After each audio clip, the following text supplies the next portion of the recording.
चलिए, अगर मैं थोड़ी आर्टरीज और वेन्स की ज्यादा बात करूं, मुझे एक चीज बताओ, दोनों में से किसकी वॉल ज्यादा थिकर होगी, आर्टरी की या वेन? आर्टरी। समझे कैसे? आर्टरी की वॉल ज्यादा थिकनेस इसलिए होगी क्योंकि देखो आर्टरी हमेशा दिल से निकल रही है, दिल से निकल रही है यानी वेंट्रिकल से बाहर निकल रही है, दिल से निकल रही है तो इसमें अच्छा वेन्स कहां से निकल रही है? बॉडी टिश्यू से। हार्ट पंप करके ब्लड पास कर रहा है किसके अंदर? आर्टरी के अंदर। हार्ट पंप कर रहा है और ब्लड किसके अंदर पास कर रहा है? आर्टरी के अंदर। लेकिन क्या बॉडी टिश्यू पंप कर रहा है? नहीं, नॉर्मली ब्लड फ्लो हो रहा है। यहाँ पंप करके आर्टरी के अंदर ब्लड फ्लो हो रहा है तो वहां ब्लड का प्रेशर ज्यादा रहेगा, तो ज्यादा रहेगा। ब्लड का प्रेशर ज्यादा रहता है तो आर्टरी कहीं लीक ना हो जाए, टूट नहीं जाए, ठीक है ना, इसलिए इसकी थिकनेस ज्यादा होती है किसके कंपैरिजन में? वेन्स के कंपैरिजन में। किसके कंपैरिजन में? वेन्स के कंपैरिजन में। क्लियर? ठीक है, तो सुनो, अगर आर्टरीज और वेन्स में डिफरेंस लिखने को आ जाए तो पहला डिफरेंस, एक तरफ आर्टरी और वेन देखें, arteries carry the blood away from the heart, क्या दूर लेके जा रही है दिल से ब्लड को? Arteries carry the blood away from the heart, veins carry the blood towards the heart. पहला डिफरेंस। दूसरा, all arteries carry oxygenated blood except pulmonary artery, all veins carry deoxygenated blood except। देखो जितने भी organ है सबसे veins निकल रही है, सबके पास ब्लड कैसा है? डीऑक्सीजनेटेड। लेकिन एक ऑर्गन ऐसा है इससे जो वेन निकलती है वो ब्लड कैसा लेके निकलती है? ऑक्सीजन। पहला difference, arteries carry the blood away from the heart and veins carry the blood towards the heart. All arteries carry oxygenated blood except pulmonary artery, all veins carry deoxygenated blood except pulmonary vein। अगला difference सुने, artery की जो wall होती है उसकी thickness ज्यादा होती है। The thickness of the wall of artery is more and the thickness of the wall of the when is less. Thin होती है वो, इतनी थिक नहीं होती है। रीजन, क्योंकि आर्टरीज के अंदर जो ब्लड फ्लो होता है वो प्रेशर के साथ होता है। प्रेशर अप्लाई कौन कर रहा है यहाँ? पंप, ठीक है ना, मैंने पढ़ाया था। चारों स्टेट अभी कौन सी स्टेट में? रिलैक्स स्टेट में। उसके लिए क्या वर्ड यूज किया था हमने? डायस्टोल। क्या यूज किया था? डायस्टोल, ठीक है ना। और जो कॉन्ट्रैक्शन स्टेट होती है उसके लिए क्या यूज किया था? सिस्टोल। क्या यूज किया था? सिस्टोल। क्लियर? तो अभी चारों चैम्बर जॉइंट डायस्टोल की स्टेट में। कैसी स्टेट में? जॉइंट डायस्टोल, यानी चारों चैम्बर रिलैक्स है, रिलैक्स है। अच्छा, क्या यहाँ वॉल्स प्रेजेंट है?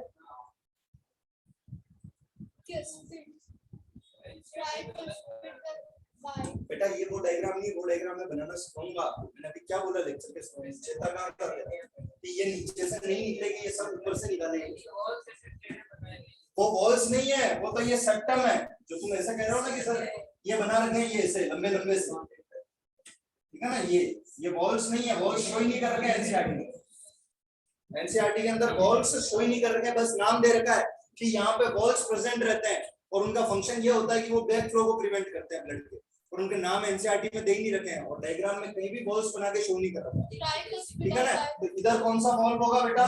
ट्राइकस्पिड। ध्यान रखना, राइट साइड में ट्राई है, ठीक है ना, ट्राइकस्पिड, और लेफ्ट साइड में कौन सा है? ट्राइकस्पिड। क्लियर?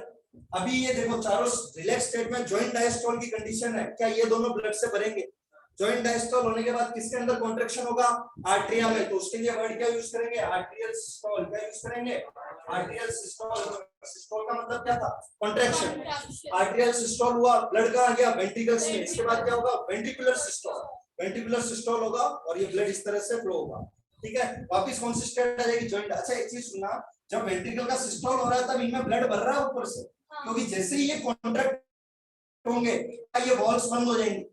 बिल्कुल, ये कॉन्ट्रैक्ट होगा, प्रेशर लगेगा तो ये वॉल्स बंद हो जाएंगे ताकि ब्लड वापस ऊपर नहीं जा सके। ऊपर वाले खुले में ब्लड आ रहा है तो ये एक ऐसी स्टेज आती है जिसके टाइम चारों जो चैम्बर है हार्ट के वो रिलैक्स स्टेट में रहते हैं, उसे बोलते हैं जॉइंट डायस्टोल। अगली स्टेप आर्टियल सिस्टोल, और फिर इसके बाद कौन सी स्टेप आ जाएगी? Ventricular systole. क्या देगी? Ventricular systole.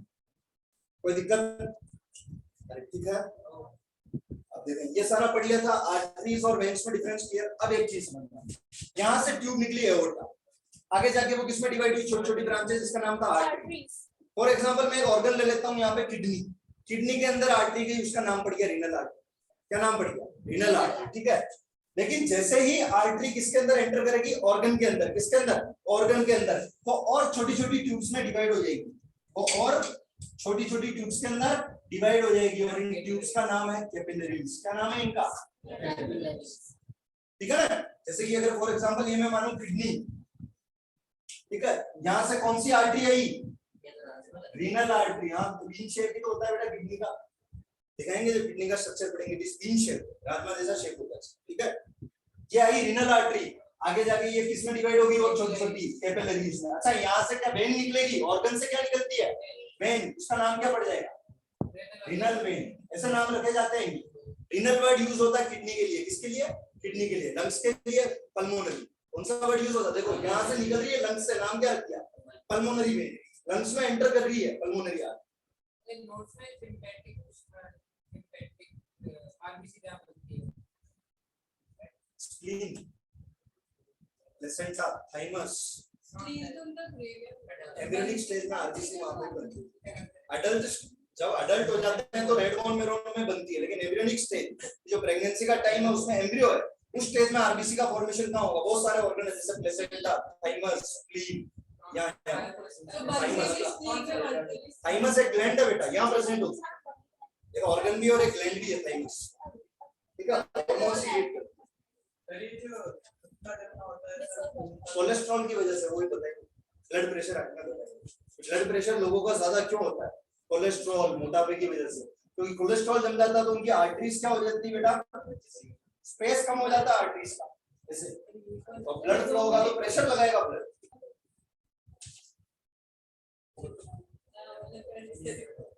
अरे कोई दिक्कत है यहाँ पे, ठीक है। तो आर्टरीज और वेन, अब देखें आर्टरी यहाँ के छोटी छोटी, तो कैपिलरीज तो बेटा और भी बहुत फाइन ट्यूब्स होती है, ठीक है। तो देखो निकली एओर्टा, कन्वर्ट हुई आर्टरी में, क्या बनी, कैपिलरीज, क्या निकलेगी, वेन्स, इसमें कन्वर्ट होगी वेना। इस तरह से ये डिस्ट्रीब्यूशन चलता है। तो आर्टरीज और वेन्स के अंदर का डिफरेंस लिखने को आ जाए तो लिख सकते हैं, चार डिफरेंस, तीन चार डिफरेंस आराम से प्रोड्यूस किया। Arteries carry blood away from the heart, veins carry blood towards the heart. दूसरा, all arteries carry oxygenated blood except pulmonary artery, all veins carry deoxygenated blood except pulmonary. The thickness of wall of artery is more and the thickness of wall of vein is less. ये artery capillary में, बिल्कुल artery ही capillary में divide होगी और फिर वापस capillary से ही क्या बनेगी, वेन्स। वेन्स क्या है, नहीं वेन्स तो ऑर्गन के अंदर कहां जाएगा, वेन्स तो हार्ट के अंदर जाएगा, हार्ट के अंदर जाके डिवाइड करके क्या करेगा, चेंबर में तो ब्लड खाली करेगा। ऑर्गन बड़ा है, ऑर्गन किससे, सेल से, टिश्यू, टिश्यू से ऑर्गन, हर सेल, हमारा उद्देश्य हर सेल के पास ब्लड पहुंचना चाहिए, ऑर्गन के पास नहीं, अब ऑर्गन की हर सेल के पास, ऑर्गन के अंदर एंटर करते ही वो छोटी छोटी कैपिलरीज में डिवाइड होगी, ठीक है। कोई दिक्कत यहाँ तक, ठीक है। चलिए आगे, किस टाइप का सर्कुलेशन, डबल सर्कुलेशन, ठीक है। और कुछ वापस देखें, क्या यहाँ पे कभी ऑक्सीजनेटेड और डीऑक्सीजनेटेड ब्लड मिक्स होगा, नहीं होगा। ये ऐसा सिस्टम हायर एनिमल्स में बनाया जैसे बर्ड्स, मैमल्स जो हो गए, ठीक है। क्यों बनाया, क्योंकि देखें अगर ब्लड की मिक्सिंग नहीं होगी तो क्या टिश्यू के पास केवल और केवल प्योर ऑक्सीजनेटेड ब्लड जाएगा, अरे इधर प्योर ऑक्सीजनेटेड ब्लड जाएगा तो क्या ऑक्सीजन की सप्लाई ज्यादा होगी, ऑक्सीजन की सप्लाई ज्यादा होगी तो ग्लूकोज ज्यादा टूटेगा और क्या ज्यादा बनेगी, एनर्जी ज्यादा बनेगी। तो जो हायर एनिमल्स होते हैं उनको एनर्जी ज्यादा रिक्वायरमेंट होती है, क्यों, क्योंकि वो वार्म ब्लडेड एनिमल्स होते हैं, अपने बॉडी टेम्परेचर को मेंटेन करके रखते हैं और बॉडी टेम्परेचर को मेंटेन करने में सबसे ज्यादा एनर्जी लगती है। इसलिए ऐसा सेपरेशन किया गया कि कहीं पे भी ब्लड की मिक्सिंग नहीं हो। फिशेस के अंदर हार्ट कैसा था, वीनस, केवल डीऑक्सीजनेटेड ब्लड, कोई दिक्कत, ठीक है। चलिए ये था, ठीक है। और आर्टरीज, वेन्स और कैपिलरीज, थोड़ी सी बात करते हैं ब्लड प्रेशर और इन सब चीजों की। देखें ये जो 0.8 सेकंड में ये सारे इवेंट हो रहे थे। इशू कहां से हुआ था बेटा, जॉइंट डायस्टोल से, और खत्म कहां हुआ था, वेंट्रिकुलर सिस्टोल, और इसके बीच में था आर्टियल systole. Joint diastole, आर्टियल systole, ventricular systole, ये तीनों इवेंट मिलके बनाते हैं एक हार्ट बीट। क्या बनाते हैं, एक हार्ट बीट। समझ आया, ये तीनों इवेंट मिला के क्या बनाते हैं, हार्ट बीट, ठीक है। यानी joint diastole, आर्टियल systole, ventricular systole क्या कंप्लीट हुई, एक हार्ट बीट। इस पूरे में कितना टाइम लग रहा है, 0.8 सेकंड। तो अगर 1 मिनट की बात करें तो कितनी हार्ट बीट प्रोड्यूस होगी, 72 हार्ट बीट्स। कितनी हार्ट बीट प्रोड्यूस होगी 1 मिनट में, 72 हार्ट बीट्स। कोई दिक्कत, ठीक है। ये जो पूरी क्या यहाँ पे एक साइकिल चल रही थी क्या, पहले जॉइंट डायस्टोल हुआ, आर्टियल सिस्टोल हुआ, वेंट्रिकुलर सिस्टोल हुआ, वापस क्या होगा, जॉइंट डायस्टोल, वापस आर्टियल सिस्टोल। तो मेरी बात सुनो, अगर मैं कह सकता हूँ कि एक हार्ट बीट से लेके दूसरे हार्ट बीट के बीच की जो साइकिल है उसको नाम देते हैं कार्डियक साइकिल। क्या नाम देंगे, तो हम पढ़ चुके, ठीक है। कार्डियक साइकिल की फर्स्ट स्टेप क्या पड़ी, joint diastole, arterial systole, ventricular systole, खत्म एक हार्ट बीट। यहाँ क्या खत्म हो गई, एक कार्डियक साइकिल। कितना टाइम लगा एक कार्डियक साइकिल में? 0.8 सेकंड। एक हार्ट बीट में कितना टाइम लगा? कार्डियक साइकिल और हार्ट बीट आर सिमिलर, कि ये जो सारे इवेंट्स हो रहे हैं मिलके हार्ट बीट बनाती है, और ये साइक्लिक फॉर्म में हो रहे हैं, इसलिए इसको नाम क्या दिया, कार्डियक साइकिल। ठीक है, कोई दिक्कत? थोड़ा सा बात करते हैं ब्लड प्रेशर की। इसकी ब्लड प्रेशर,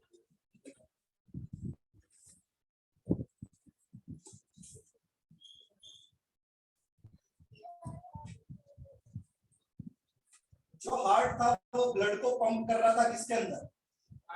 आर्टरीज के अंदर। अरे कर रहा था या नहीं कर रहा? Yes, sir. ठीक है, क्या ब्लड वेन्स के अंदर भी फ्लो हो रहा है? हाँ. लेकिन कम प्रेशर के साथ।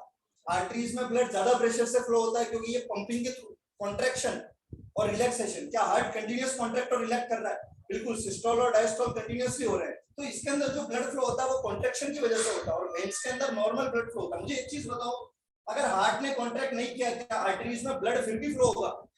फ्लो तो होगा ना। ये 4 चेंबर थे, ठीक है। यहां से क्या निकल रही है? एओर्टा, यानी कि आर्टरी मार्ग।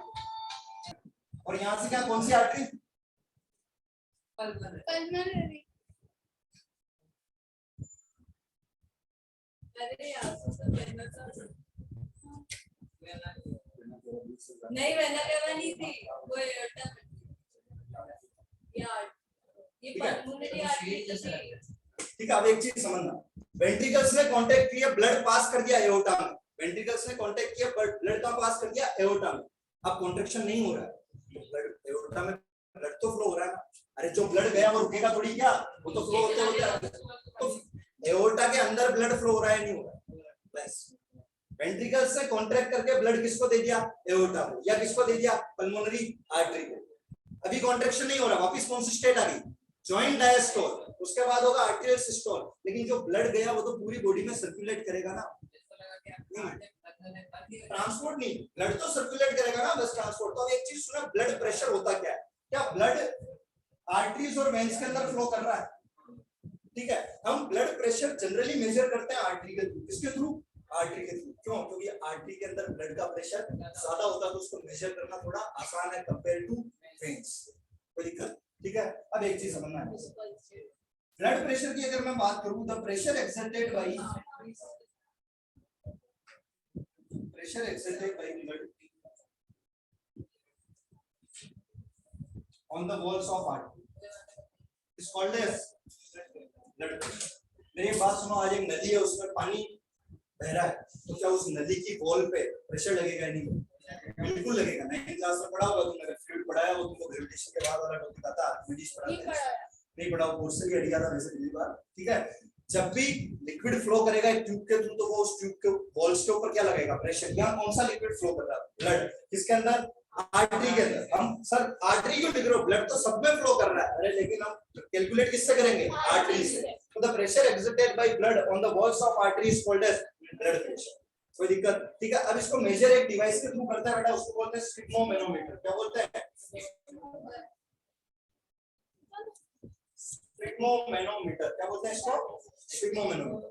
ये एक डिवाइस होता है, ठीक है। आप कभी हॉस्पिटल गए हो, यहाँ बांधते हैं रबर स्ट्रिप को, फिर वो उस गुब्बारे को दबाता है, ठीक है, और यहाँ हमें ऐसा फील होता है कि टाइट हो रहा है। होता क्या देखे बेटा, ठीक है ना? ये जो आर्टरी है इसका नाम है ब्रेकियल आर्टरी। क्या नाम है? Brachial artery. अच्छा, यहाँ से पल्स भी मेजर होती है, यहाँ से और यहाँ से। ये ब्रेकियल आर्टरी है, ये रेडियल आर्टरी है, ठीक है ना, क्योंकि ये बॉडी में एक्सपोज्ड है, काफी ऊपर है। बाकी तो यहाँ से भी जाते हैं। इसका नाम यार, इसका नाम यार, ये तो क्या रेडियल आर्टरी, ब्रेकियल, ये यहाँ अंदर की तरफ, थंब की इस साइड में, ये जो थंब बना है इसके इस साइड में, आप फील नहीं कर पाएंगे, उसके लिए फील हो रहे थे तेरे पल्स। अरे होती है, मैं एहसास हुआ, ठीक है। देखें, रेडियल आर्टरी, ब्रेकियल आर्टरी, ठीक है। ये आर्टरीज क्या होती है बेटा? बॉडी में एक्सपोज होती है, बाकी तो डीपली सिचुएटेड होती है, पर ये एक्सपोज होती है। यहाँ वाली भी, ठीक है, इसको क्रेनियल बोलते हैं, इसका नाम याद है। ये रेडियल है, ये ब्रेकियल है। ब्लड प्रेशर जनरली हम यहाँ से मेजर करते हैं, ब्रेकियल से। अब देखो ब्लड प्रेशर मेजर कैसे हो रहा है, ठीक है। यहाँ वो एक स्ट्रिप को बांधते हैं, रबर स्ट्रिप को, और उसको पंप करते हैं, ऐसे समझना। ये क्लियर यहाँ से, ठीक है। ब्लड प्रेशर क्या है? The pressure exerted by blood on the wall of artery is called as blood pressure, it is measured by the sphygmomanometer. ये एक हाथ है,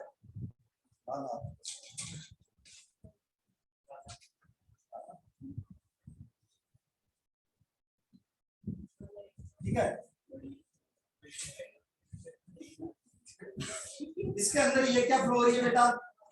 आर्टरी, इसका नाम है ब्रेकियल आर्टरी। क्या नाम है?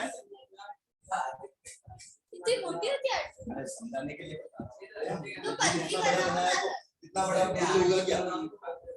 इतना बड़ा दिल बनाया, इतना बड़ा दिल। आप देखें यहाँ जब हम उसको स्ट्रिप को लगाते हैं इस तरह से, क्या यहाँ हाथ पे स्ट्रिप बांधते हैं और फिर वो उसमें एयर प्रेस करता है, तो ये यहाँ क्या करती है बेटा? प्रेशर लगाती है, ठीक है ना। वो दबाया जाता है, प्रेशर लगाती है, और प्रेशर लगाती है तो ये यहाँ से क्या होती है बेटा? बिल्कुल इस तरह से दब जाता है। अब जो यहाँ से ब्लड आ रहा है वो आगे फ्लो होना बंद हो जाता है और सारा ब्लड का इकट्ठा हो जाता है यहाँ पे, ठीक है। सारा ब्लड इकट्ठा हो गया तो यहाँ से उसका मैक्सिमम प्रेशर कैलकुलेट हो जाएगा। क्या हो जाएगा? मैक्सिमम प्रेशर, ठीक है। फिर इसको क्या कर देते हैं? रिलैक्स कर देते हैं। रिलैक्स, अच्छा एक चीज सुनो, यहाँ सारा ब्लड इकट्ठा हो गया, जैसे रिलैक्स करेंगे क्या ब्लड स्पीड के साथ आगे जाएगा। जब हमने उसको प्रेस किया तो क्या आर्टरी कॉन्ट्रैक्ट हो गई?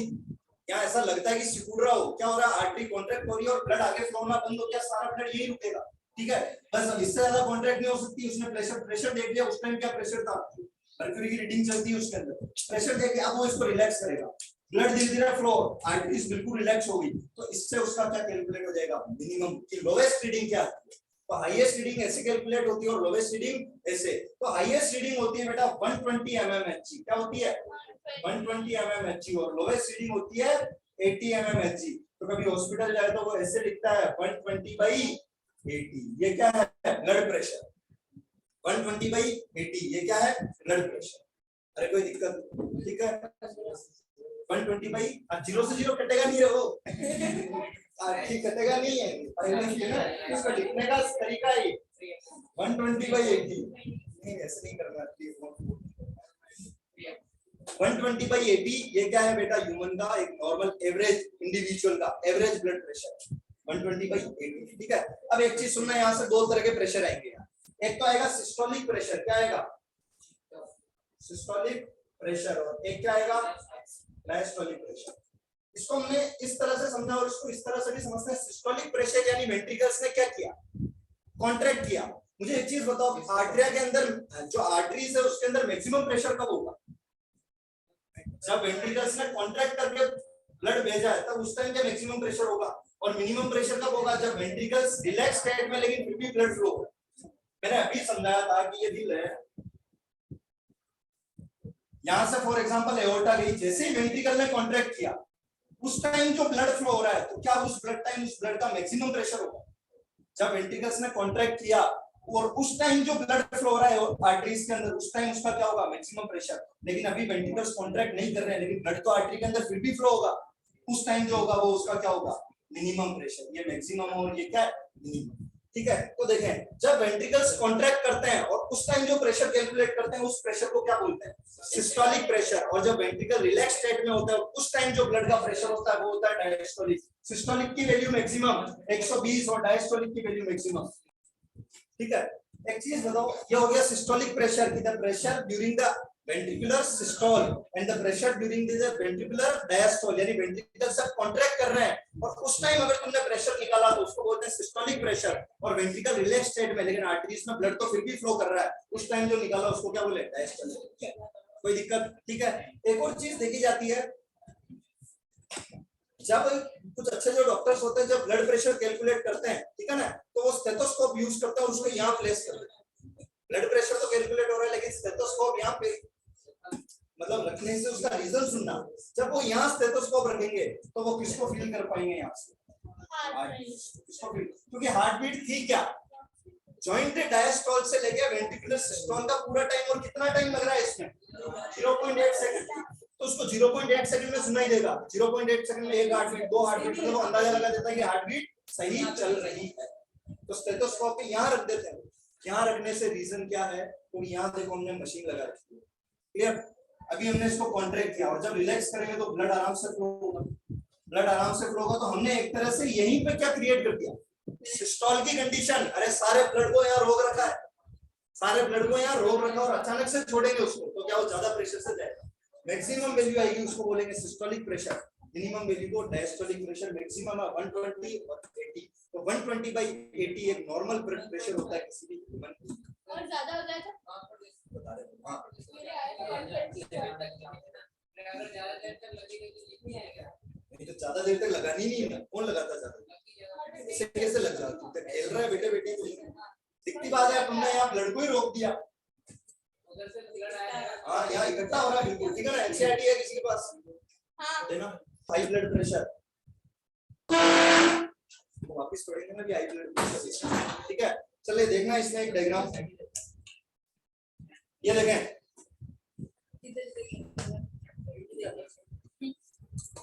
किताब खोलो भी खेल रहे हो। ये देखें ब्लड फ्लो हो रहा है, यहाँ से किया और इसको बैलून को प्रेस करेंगे, क्या ये इधर से प्रेशर एग्जिट हो रहा है, क्या ब्लड यही रुक गया, अब आगे नहीं फ्लो हो रहा है। यहाँ से क्या निकाल ली मैक्सिमम वैल्यू, फिर वापस क्या कर दिया, इसको रिलैक्स कर दिया और ये ब्लड आगे फ्लो हो गया, ठीक है। सर यहाँ से सवाल क्या बनेंगे, पहला सवाल ब्लड प्रेशर होता क्या है, सिस्टोलिक ब्लड प्रेशर क्या है और डायस्टोलिक ब्लड प्रेशर क्या है। सिस्टोलिक ब्लड प्रेशर की वैल्यू क्या होती है 120, डायस्टोलिक की 80। What is the blood pressure of an average individual, तो दोनों लिख के आएंगे। Blood pressure of average individual is 120/80 mm H ये रिप्रेजेंट करने का, बस इससे ज्यादा सवाल नहीं बनेंगे इस टॉपिक से। एच क्या वापस सुने ब्लड प्रेशर होता क्या है, सिस्टोलिक और डायस्टोलिक प्रेशर की डेफिनेशन। सिस्टोलिक की वैल्यू 120, डायस्टोलिक की 80 और एक नॉर्मल इंडिविजुअल का ब्लड प्रेशर कितना होता है 120/80। तो वो तो लगी रहती है, वो मर्क्यूरी होती है। आप तो वैसे चार्जेबल भी आते हैं। नहीं वो चार्जेबल आते हैं, लेकिन जो एग्जैक्ट है वो कौन है, स्पिग्मोमेनोमीटर। वो तो ठीक है ना कि निकाल लिया एक की चार्जर के हाथों हाथ उसको ब्लड निकाल के उसमें डाल दो, वो एक एवरेज प्रेशर बता देगा कि हाँ इतना है, ठीक है ना। उसमें उसके अंदर भी लेकिन मर्क्यूरी लगी रहती है, बिल्कुल। जो डिजिटल आता है ब्लड प्रेशर उसके अंदर भी मर्क्यूरी, ठीक है, थर्मोमीटर में भी मर्क्यूरी। तो समझ में आया, तो यहाँ से ये सवाल है, ठीक है। अब थोड़ी सी बात करते हैं हाई ब्लड प्रेशर और low blood pressure. High blood pressure को कहते हैं बेटा हाइपरटेंशन, क्या कहते हैं हाइपरटेंशन। और लो ब्लड प्रेशर को कहते हैं हाइपोटेंशन, क्या कहते हैं हाइपोटेंशन। अच्छा मुझे एक चीज बताओ, नॉर्मल सिस्टोलिक प्रेशर कितना था 120/80 और नॉर्मल डायस्टोलिक प्रेशर कितना था 80। ठीक है। अगर सिस्टोलिक प्रेशर 140 या उससे भी ज्यादा हो जाए, ठीक है ना, मोर देन 140, हाइपरटेंशन। ठीक है। अच्छा ऐसे नहीं एक आध दिन के लिए नहीं, कंसिस्टेंटली उस आदमी का प्रेशर 140 या उससे अबव चल रहा है। क्यों, कभी कभी ठीक है ना, एक्सेसिव स्ट्रेस की वजह से, फियर की वजह से, फाइट की वजह से, फ्लाइट की वजह से, या किसी भी वजह से ब्लड प्रेशर इंक्रीज हो सकता है, ठीक है। पर इसका मतलब ये नहीं कि उस आदमी person is suffering from hypertension. बोला हाई बीपी को भी, उस बीमारी का नाम क्या है हाइपरटेंशन। अगर कंसिस्टेंटली लगातार समय तक उसका 140 या उससे ज्यादा सिस्टोलिक प्रेशर चल रहा है तो उसको कौन सी डिसीज है हाइपोटेंशन। अब लो हाइपरटेंशन, हाइपोटेंशन में सुने हाइपोटेंशन मिनिमम प्रेशर कितना होना चाहिए 80। अगर इससे ज्यादा, मैं अगर बात करूं 60 या 60 से कम, ठीक है ना, लेस देन 60, अगर 60 या 60 से कम चल रहा है कंसिस्टेंटली तो वो डिजीज कौन सी हो जाएगी हाइपोटेंशन। इसमें क्या होगा मतलब टेंशन नहीं, ब्लड का प्रेशर ही नहीं लग रहा, और ब्लड का प्रेशर ही नहीं लग रहा है यानी कौन ढंग से काम नहीं कर रहा है, वेंट्रिकल्स ढंग से काम नहीं कर रहे हैं, हार्ट के वेंट्रिकल्स प्रेशर नहीं लगा पा रहे हैं, ब्लड का ढंग से प्रेशर नहीं लग पा रहा, ठीक है। और ढंग से प्रेशर नहीं लगेगा तो ब्लड ऑर्गन्स तक टाइम पे नहीं पहुंचेगा, ये कम पहुंचेगा या धीरे धीरे पहुंचेगा, ठीक है। कोई दिक्कत नहीं। बेटा, ऑक्सीजन नहीं जाएगी जब तक टिश्यू के पास एनर्जी कहां से बने। बोले लो बीपी चक्कर आ रहे हैं, लो बीपी हो गई चक्कर आ रहा है, उसको हाथों हाथ क्या करते हैं बेटा सुनो, पानी में नमक घोल के पिलाया जाता है। Blood volume is directly proportional to blood pressure, blood volume is directly proportional to blood pressure. उसको इलेक्ट्रोलाइट्स या पानी में नमक Na+ और Cl- अंदर जाएगा, वो सीधा ब्लड में, ब्लड का वॉल्यूम क्या करेगा इंक्रीज। लो बीपी वालों को बेटा सीधी ड्रिप लगाई जाती है, अगर ज्यादा दिक्कत हो जाए तो। हाई बीपी वालों को मत लगा देना रे, कभी फ्यूचर में डॉक्टर बनता है ना। कभी जो लगती है वो हमेशा लो बीपी में क्यों होगा, क्या सीधी वेन्स के अंदर लगती है पहली बात, ठीक है ना, इसलिए इनको इंट्रावेनस के नाम से भी जाना जाता है, ठीक है। कुछ इंजेक्शंस भी होते हैं इंसुलिन के, तो सीधे इंट्रावेनस इंजेक्ट किए जाते हैं, सीधे ब्लड में जाएंगे, सीधे ब्लड में जा रही है। इसके अंदर क्या है बेटा, इस ड्रिप के अंदर आयंस है, ग्लूकोज है, सब कुछ है, मेन रोल आयंस का ब्लड के अंदर जा रहा है, क्या ब्लड की वॉल्यूम इंक्रीज हो रही है, हाँ ब्लड की वॉल्यूम इंक्रीज हो रही है तो क्या इंक्रीज करेगा, ब्लड ब्लड प्रेशर। प्रेशर तो हाइपरटेंशन में if the systolic pressure is less than or 140 then it is hypertension, and if the diastolic pressure is less than 60 it is hypertension। Blood pressure की बात करें, obesity, cholesterol, stress, tension. Sir cholesterol में कैसे है? क्या ये blood pressure हम arteries के थ्रू मेजर करते हैं? अगर बॉडी में कोलेस्ट्रॉल होगा तो वो बेटा आर्टरीज की वॉल पर क्या होना शुरू हो जाएगा, डिपॉजिट होना शुरू हो जाएगा। अब मुझे एक चीज बताओ, तुमने कभी घर में अगर नली से ऐसे कुछ पानी, गार्डन में पानी दे रहे हो कूलर, तुम अगर उसके सामने अंगूठा लगा देते हो तो उसका प्रेशर बढ़ जाता है कम हो जाता बढ़ता है है? बढ़ जाता, तो तुमने क्या उसका एरिया कम कर दिया था? तुमने एरिया कम कर दिया तो क्या हो गया, प्रेशर बढ़ गया।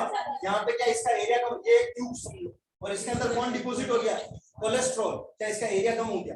एरिया कम हो गया तो कब क्या बढ़ जाएगा, ब्लड प्रेशर। ब्लड प्रेशर बढ़ते बढ़ते इससे ज्यादा हो गया तो हाइपरटेंशन। तो ज्यादा ब्लड प्रेशर के इफेक्ट है, अगर बहुत ज्यादा हो गया तो क्या ये आर्टरी डैमेज हो जाएगी? बिल्कुल हो जाएगी, डैमेज हो जाएगी। तो इसकी वजह से क्या होने लग जाएगी, इंटरनल ब्लीडिंग। क्या होने लग जाएगी, इंटरनल। अरे इधर ठीक है ना, कि अगर बहुत ज्यादा प्रेशर बढ़ गया तो ये आर्टरी, इसको सर इसकी वॉल तो थिक थी, अरे थिक थी पर वो इतनी थी कि वो नॉर्मल प्रेशर को मेजर कर सकती। देखो कितना डिफरेंस आ रहा है, 120 बटा 40 का, यानी इसकी वॉल को थिक होना पड़ेगा क्योंकि वेंट्रिकल्स के थ्रू प्रेशर जा रहा है। लेकिन अगर 140 से भी और ज्यादा हो रहा है तो ये आर्टरीज फिर क्या होगी, फट जाएगी, डैमेज हो जाएगी। इसकी वजह से क्या हो सकती है, इंटरनल। तो यहाँ से ये दो डेफिनेशंस भी ध्यान रखेंगे, hypertension and hypotension. Maximum minimum hypertension कब, इसमें वेरिएशन चलता रहता है। कुछ बुक्स इसको 145 लिखेगी, ठीक है, कुछ 150 भी लिख देगी, लेकिन जो 11th की स्टैंडर्ड एनसीईआरटी बुक है बायोलॉजी की, उसमें कितना दे रखा है, वेरिएशन। और कंसिस्टेंटली सर अचानक से 1 घंटे के लिए ऐसा हो गया और कभी नहीं हुआ तो क्या उसे हाइपरटेंशन की डिजीज बोलेंगे क्या? नहीं, वो हाइपरटेंशन की डिजीज नहीं, ठीक है। हो गया थोड़ी देर के लिए वो वापस नॉर्मल कर दी, लेकिन अगर कंसिस्टेंटली 140 से ज्यादा जा रहा है प्रेशर, बीमारी महसूस होती है। समझ पा रहे हैं? यस ठीक है, कोई दिक्कत? नो ठीक है, नोट्स आएंगे लिखना। ठीक है, होता क्या बेटा, सुनना देखना।